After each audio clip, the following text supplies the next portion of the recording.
So let's hear it for Antoine R.J. Wright and the big wheel effect of digital finger painting.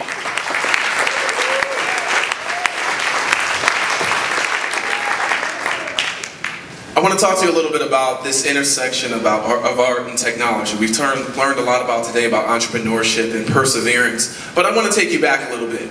Back, when every road was an adventure. And I'm not talking about the time when, it was you and a driver's license, but I'm talking about this time, when it was you and the big wheel. You remember that time?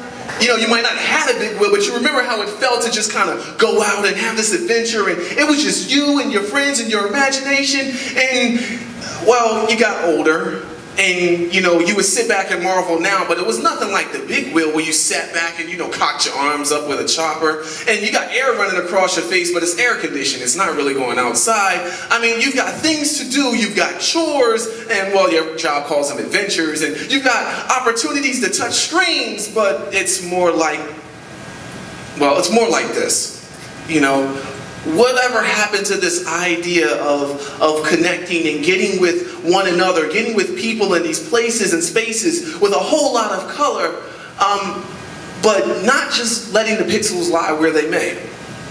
Well, I want to tell you about my trip of this idea of drawing and digital finger painting and kind of how I came to it. I don't want you to be a traveler in this life and use your smartphone or your tablet devoid of any color. Just Facebook it, just tweet it. I want you to color something, draw something, make it exciting. To do so, though, you gotta shift your way of thinking, and I'll tell you about how I did it. I had to create a new canvas. I had to kind of revisualize what I was going for. I'm an entrepreneur. I run a magazine and a website. I'm very, very mobile. This is normal. I run around with a keyboard and a smartphone and a tablet and my keys in my car or my bicycle, and I try to create things, but you get really tired doing that. You get exhausted just constantly trying to see what this intersection of faith and technology looks like. So one day while I was sitting down contemplating, really praying, asking God, come on God, help me out here, I'm tired, what can I do? And well, I got the voice that said, get up. Take your iPad and go to the coffee shop, and so that's what I did. And I mean, you get it, when you're by yourself, you get up and run with a voice, and that's what I did. And I sat down, and well, I thought it was going to be kind of cool, go to the coffee shop and there'd be something to do, something to draw, but there was absolutely nothing. I mean, it was my coffee cup and my iPad and my device, but there was nothing. So that's what I sat and drawed, and all of a sudden this kid kind of ran up on me. And he was young. He had that look. You know that look when you ran up on your neighbor when he had the big wheel and you didn't? He had that look. So I turned my iPad around to him. I said, well, here, this is the color, this is the eraser, this is what you do. And that's what he did. He took the color and the eraser, and man, that kid went in. It was at that time I realized that, yeah, it's cool that I have an iPad, but I needed to do more than just quote-unquote go social. I needed to start seeing my world a little bit more differently than I did.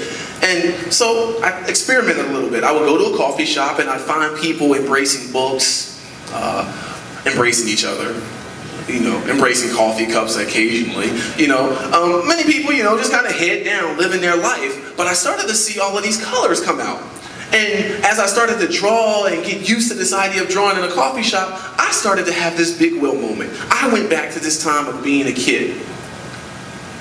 I thought at first, it was an aberration, so I just went to coffee shops. And I would look at people and look at things, and it's really weird when you're sitting in a coffee shop and somebody kind of just jumps up on you and says, I wish I could draw like you. And I say, you can, turn your iPad on. And for them, a light went off. And for me, a light went off as well, because it was kind of neat. I mean, I would go, to places like Amelie's and draw a chandelier, or I would go when I'd be in a plane and I start drawing the people in the plane, or, I'd be sitting down listening to a sermon, amen, pastor, but I'm drawing you as I'm doing this. It was really cool. And then I said, let me stretch a little bit more. I'm going to do a little bit more. So I would go to these conferences and workshops, and I said, I wonder if they mind if I start drawing my notes. And this is what I would start doing, and I started to realize that this life was a little bit more than just black and white. There was all these pieces and streams of color that was going on around me. And so instead of, living this life with my iPad and, shaking it up like everybody else with a really cool cover, I could have a little bit more color to my life. I could stand for something a little bit more if I was to take my iPad or take my tablet and draw and take pictures. I could see the world for what it truly is. A big wheel, just waiting for me to take the next adventure. Thank you.